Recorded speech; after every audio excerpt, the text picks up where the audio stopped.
विपक्ष के भारी हंगामे के बीच मिडिल ईस्ट संकट पर विदेश मंत्री एस जयशंकर ने राज्यसभा में बयान दिया। जयशंकर ने कहा कि मौजूदा हालात पर सरकार की पैनी नजर है। भारतीयों की सुरक्षा को लेकर सरकार गंभीर और प्रतिबद्ध है। हम खाड़ी देशों में मौजूद भारतीयों के संपर्क में हैं और हमने समय रहते नागरिकों को आगाह किया था। विदेश मंत्री ने कहा कि कूटनीतिक बातचीत के जरिए समस्या का हल होना चाहिए। जंग से सप्लाई चेन प्रभावित हुई। फिलहाल ऊर्जा जरूरतों को लेकर सरकार पूरी तरह सतर्क है। राज्यसभा में जेपी नड्डा ने विपक्ष पर जमकर निशाना साधा। नड्डा ने आरोप लगाया कि विपक्ष की दिलचस्पी से अराजकता पैदा करने में विपक्ष का व्यवहार गैर जिम्मेदाराना है। नड्डा ने कहा कि विपक्ष सिर्फ हुड़दंग मचाने में माहिर है। जब मुद्दों पर बहस होती है तो ये लोग सदन से भाग जाते हैं। सही मायने में विपक्ष देश हित नहीं चाहता। विपक्ष अपनी ओछी राजनीति को आगे बढ़ा रहा है। राजधानी दिल्ली को देश की हाईटेक राजधानी बनाने के लिए केंद्र और रेखा सरकार प्रतिबद्ध है। प्रधानमंत्री खुद दिल्ली के मास्टर प्लान को लेकर रणनीति बना रहे हैं। आज पीएम मोदी ने इसी को लेकर एक बड़ी बैठक की। इसमें गृह मंत्री अमित शाह, राज्य की सीएम रेखा गुप्ता, केंद्रीय मंत्री मनोहर लाल खट्टर मौजूद रहे। मीटिंग में दिल्ली के मास्टर प्लान की समीक्षा हुई। पीएम मोदी ने वीडियो कॉन्फ्रेंसिंग के जरिए पोस्ट बजट वेबिनार को संबोधित किया। कहा कि भारत अब तेजी से एक इनोवेशन ड्रिवन इकोनॉमी की ओर बढ़ रहा है। हमारे एजुकेशन सिस्टम को रियल वर्ल्ड इकोनॉमी की जरूरत के साथ साथ और मजबूती से जोड़ने की जरूरत है।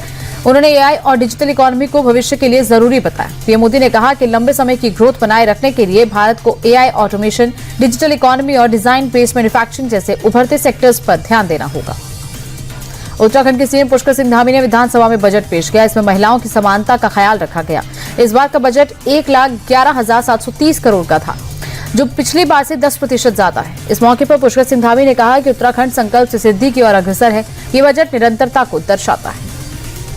उत्तराखंड में भारत और जापान के जवानों की ज्वाइंट मिलिट्री एक्सरसाइज का सफल समापन हुआ।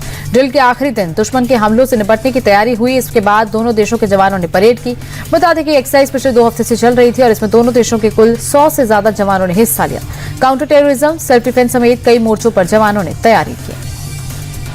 दिल्ली दंगा मामले में साजिश का आरोपी शर्जील इमाम 6 साल बाद जेल से बाहर आएगा। दिल्ली कोर्ट ने उसे 10 दिन की अंतरिम जमानत दे दी है।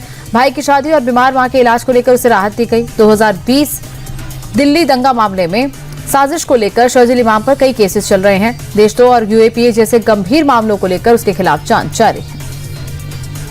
इंडिया टीवी के श्री कॉन्क्लेव में दिल्ली की सीएम रेखा गुप्ता शामिल हुई। उन्होंने कहा कि आज महिलाओं ने हर फील्ड में बड़ा मुकाम हासिल किया। निर्णय क्षमता और साहस का कोई जेंडर नहीं होता। कामयाबी चाहिए तो अपनी किस्मत खुद लिखिए। सीएम रेखा गुप्ता ने कहा कि मेरा परिवार में राजनीति में आने के पक्ष में नहीं था, लेकिन ये रास्ता मैंने खुद चुना। मैंने कभी नहीं सोचा था कि सीएम बनूंगी। रेखा गुप्ता ने सुषमा स्वराज को अपना रोल मॉडल बताया और कहा कि हर महिला को सम्मान का जीवन चुनने का हक है। इंडिया टीवी के श्री कॉन्क्लेव में बॉलीवुड एक्ट्रेस भूमि पेडनेकर ने अपने फिल्मी सफर के अनसुने किस्से शेयर किए। भूमि ने कहा कि उन्होंने शुरुआत में किसी को नहीं बताया था कि वो एक्ट्रेस बनना चाहती हैं। भूमि ने भावुक होते हुए कहा कि उनके पिता सुरक्षा की चिंता के चलते इस फैसले से नाराज थे, लेकिन उन्होंने हार नहीं मानी। दुर्भाग्य से जब वो अपनी पहली फिल्म में अभिनेत्री बनी तब उनके पिता इस दुनिया में नहीं थे। भूमि का कहना है कि आज के दौर में लड़कियों के लिए अपने सपनों पर टिके रहना बहुत जरूरी है।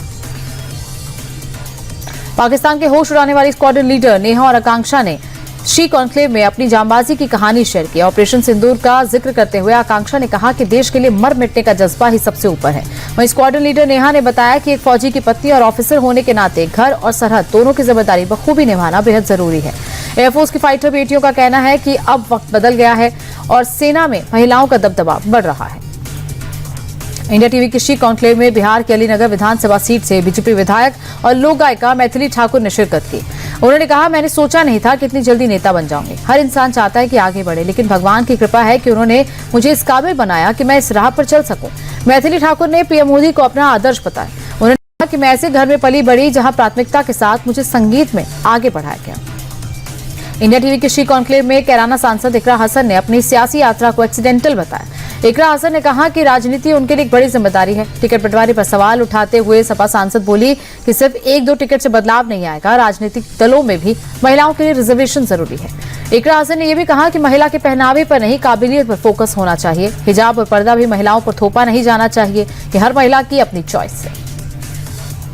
श्री कॉन्क्लेव में समस्तीपुर की सांसद शांभवी चौधरी ने शिरकत की। शांभवी चौधरी ने अपनी राजनीतिक यात्रा पर खुलकर बात करते हुए कहा कि बचपन से ही उनका सपना सेवा करना और नेता बनना था।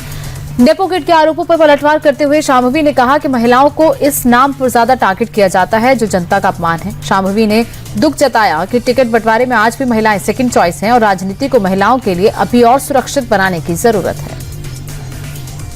इंडिया टीवी के श्री कॉन्क्लेव में गौतम बुद्ध नगर की डीएम मेधा रूपम और commercial tax officer doctor Meenakshi Verma ने महिलाओं के संघर्ष पर खुलकर बात की। मेधा रूपम ने कहा कि यूपी की बेटियां अब हर गांव से आगे बढ़ रही हैं और मेल ईगो को खत्म करने के लिए महिलाओं का हर फील्ड में होना जरूरी है। तो वहीं डॉक्टर मीनाक्षी वर्मा ने उन्हें बताया कि उन्हें आज भी खुद को साबित करना पड़ता है, लेकिन चुनौतियां ही जीवन को बेहतर बनाती हैं। इंडिया टीवी के श्री कॉन्क्लेव में कश्मीर की दिग्गज हस्तियों ने घाटी के बदलते हालातों पर अपनी बात रखी। वक्फ बोर्ड की चेयरपर्सन डॉक्टर दक्षा अंद्राबी ने कहा कि अब कश्मीर में बेटियों के लिए पढ़ाई और राजनीति की राह आसान हुई। तो वहीं क्रिकेटर जसिया अख्तर ने 2006 के उस खौफनाक मंजर को याद किया जब उन्हें बंदूकधारियों ने डराया था, लेकिन उन्होंने हार नहीं मानी। कम्युनिटी रिसर्चर अनिका नजीर ने भी माना कि बेटी बचाओ बेटी पढ़ाओ जैसे अभियानों से अब कम उम्र में शादी का रिवाज बदल रहा है। चंडीगढ़ यूनिवर्सिटी में गुरु तेग बहादुर जी के कार्यक्रम को लेकर भारी बवाल हो गया। प्रोग्राम में आरएसएस नेता बनवीर राणा को चीफ गेस्ट बनाने पर छात्रों ने जमकर हंगामा किया। एबीवीपी की तरफ से सेमिनार में आरएसएस नेता को इनवाइट किया गया। इस पर स्टूडेंट्स यूनियन ने कड़ा ऐतराज जताया। हंगामा करने वालों से पुलिस की झड़प हुई। इसके बाद 25 से 30 छात्रों को डिटेन किया गया। कन्याकुमारी में एक साथ सैकड़ों कछुओं को समुद्र में छोड़ा गया। तस्वीरों में देखिए कि कैसे बेबी टर्टल्स को एक साथ समंदर में छोड़ा गया। समंदर की रेत पर उतरते ही कछुओं की चहलकदमी भी तेज हो गई। वो तुरंत समुद्र की तरफ बढ़े। बता दें कि ये सभी कछुए हाल ही में अंडे से बाहर आए हैं। कुछ दिन की निगरानी के बाद इन्हें समंदर में छोड़ा गया है। मिडिल ईस्ट युद्ध के चलते शेयर बाजार लाल निशान पर बंद हुआ। सेंसेक्स 1353 अंकों की गिरावट के बाद 77,566 पर बंद हुआ। निफ्टी में भी 422 अंकों की गिरावट रही। इसके बाद निफ्टी 24,028 पर बंद हुआ। बैंक, ऑटो, मेटल, एनर्जी और एफएमसीजी शेयर्स में ज्यादा बिकवाली रही। इजरायल, अमेरिका और ईरान युद्ध के चलते महंगाई बढ़ने का डर है। सोने के दाम में गिरावट दर्ज की गई। 24 कैरेट सोने के दाम में 786 रुपए की गिरावट रही। इसके बाद 10 ग्राम सोने का दाम 1,60,836 रुपए हो गया। दूसरी ओर चांदी के दाम में 3,285 रुपए की भारी गिरावट दर्ज की गई। इसके बाद 1 किलो चांदी का भाव 2,65,000 रुपए प्रति किलो तक पहुंच गया। दुनिया में जारी तनाव में बीच भारत में सोने चांदी के दाम में उतार चढ़ाव जारी है। अमेरिकी डॉलर के मुकाबले भारतीय रुपया 9 पैसे गिरकर बंद हुआ। इसके बाद एक अमेरिकी डॉलर की कीमत 92 रुपए 33 पैसे हो गई। ग्लोबल मार्केट में कच्चे तेल के दाम तेजी से बढ़े हैं। इसके चलते डॉलर मजबूत हुआ और रुपए में गिरावट रही। रुपए में गिरावट के चलते विदेशी सामान महंगे होंगे, तो वहीं मिडिल ईस्ट में युद्ध अगर जारी रहा तो रुपया और गिर सकता है।